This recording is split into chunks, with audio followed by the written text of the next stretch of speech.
Chers frères et sœurs dans le Christ, bienvenue sur cette méditation de dimanche de Pâques, dimanche de la résurrection. Chers amis, dimanche de la résurrection de notre Seigneur Jésus-Christ.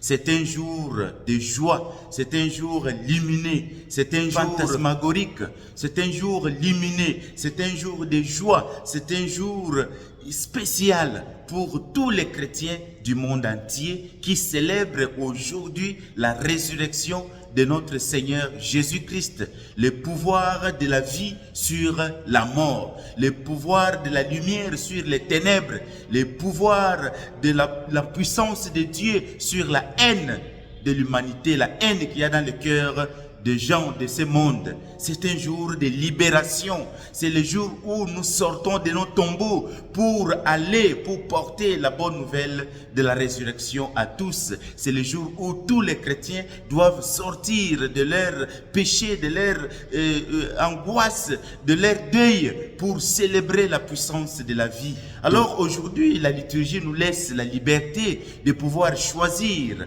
le texte de l'évangile qu'on peut lire, qu'on peut méditer aujourd'hui, soit l'évangile de Jean, soit l'évangile de Matthieu. Alors aujourd'hui, nous avons préféré de méditer sur l'évangile de Matthieu au chapitre 28, versets 1 à 7.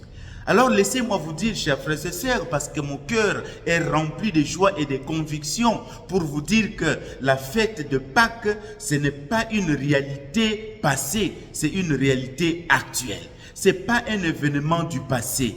Pâques, ce n'est pas un événement du passé, mais c'est un événement actuel. Le texte de Matthieu 28, 1 à 7, nous montre ces passages du deuil à la joie, de la peur à la puissance de la résurrection. L'ange dit aux femmes qui sont allées au tombeau pour embaumer les corps du Christ, les corps du mort. Alors l'ange leur dit à ces femmes, il n'est pas ici, il est ressuscité. Alors si le Christ n'est plus au tombeau, pourquoi moi, chrétien, je dois vivre comme si j'étais enchaîné, comme si le Christ était encore dans la tombe? Pourquoi je dois vivre comme si j'étais un condamné? Pourquoi je dois vivre dans la peur, dans le deuil? Mais avec la nouvelle de la résurrection, nous sommes sûrs que la mort n'a pas le dernier mot. Le dernier mot, c'est Jésus, c'est la résurrection. Même si nous mourrons un jour, nous croyons que nous allons voir la gloire de Dieu. Pourquoi chercher le vivant parmi les morts? Voilà, ça doit être notre credo. Pourquoi chercher le vivant parmi les morts? Vivons en ressuscité. Que veut dire vivre en ressuscité? C'est passer des ténèbres à la lumière. C'est fixer nos regards sur les réalités d'en haut. Puisque nous sommes ressuscités avec le Christ, l'apôtre Paul nous exhorte à chercher les choses célestes, les choses d'en haut.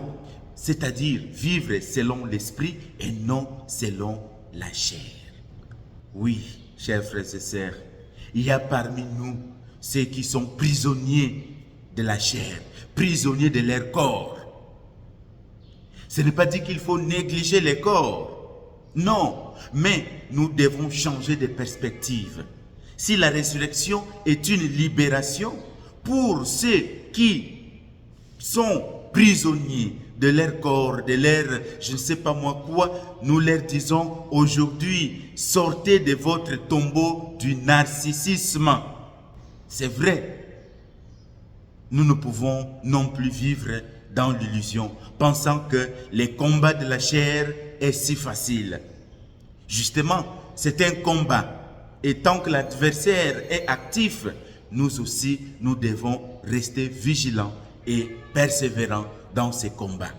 Et nous serons des vainqueurs parce que le Christ a vaincu la mort, a vaincu le péché, a vaincu la chair. Chers frères et sœurs, la résurrection n'est pas un concept abstrait ou une promesse pour l'au-delà. Non, elle est une force transformatrice. C'est une force qui doit transformer la société maintenant et aujourd'hui. Si le Christ est ressuscité, chaque être humain a une valeur infinie. Cela pousse les chrétiens d'aujourd'hui à lutter contre ce qui humilie l'homme. Pauvreté extrême, mépris, exclusion, tribalisme. Un peuple qui croit à la résurrection est un peuple qui refuse de baisser le bras. Cela nous pousse, nous, aux chrétiens d'aujourd'hui, à un dynamisme social. On bâtit, on éduque et on soigne parce que l'on croit que la mort n'a pas le dernier mot. Ne vivons pas comme si on était déjà mort, alors que le Christ est là avec nous, il est ressuscité. Du coup, chers frères et sœurs, la résurrection, c'est passer de la doctrine à l'action. Voilà. Ça maintenant, nous ne restons plus dans l'idéalisme, nous ne restons plus dans l'abstrait. Nous allons maintenant dans l'action. La résurrection, c'est l'action du Christ dans la vie des fidèles. Et cette action, nous devons poser des actes de résurrection. Comme par exemple, aider un frère, une sœur à se relever d'une situation de détresse, d'une situation d'angoisse. Vivre la résurrection, c'est oser dire non au mal, oser dire non à la corruption, à tout ce qui détruit l'humanité. Vivre en ressuscité, c'est faire de ma maison un lieu de fête et de joie. La résurrection, c'est la vie en plénitude. Et le Christ ressuscité est la source de cette vie en plénitude, cette vie en abondance. Cette vie qui vient du Christ, qui nous protège, qui guérit, qui unit l'humanité à une seule famille des enfants de Dieu. L'ange du Seigneur dit alors aux femmes qui sont allées à la tombe, il leur dit, allez vite, allez dire à mes frères qu'il est ressuscité, qu'il est ressuscité. La résurrection n'est pas un secret à garder, c'est une vie à manifester, c'est une joie qui doit être publique. Être ressuscité, c'est devenir un porteur d'espoir, là où il y a le désespoir. Vivre en ressuscité, être ressuscité, c'est annoncer l'amour là où il y a la haine, c'est apporter la joie là où il y a la détresse, là où il y a l'angoisse. C'est annoncer que le tombeau est vide. C'est être la preuve vivante que Jésus est vivant parce que notre caractère, notre façon de vivre a changé. C'est ça ce qui est important.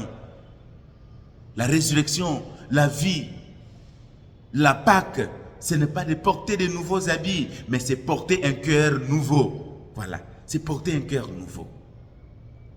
Alors, ne retournons plus au tombeau de nos anciennes habitudes, de nos anciennes colères, de nos vieilles addictions ou des doutes. Non, le Christ est ressuscité et nous avec lui. Bonne fête à tous et à toutes.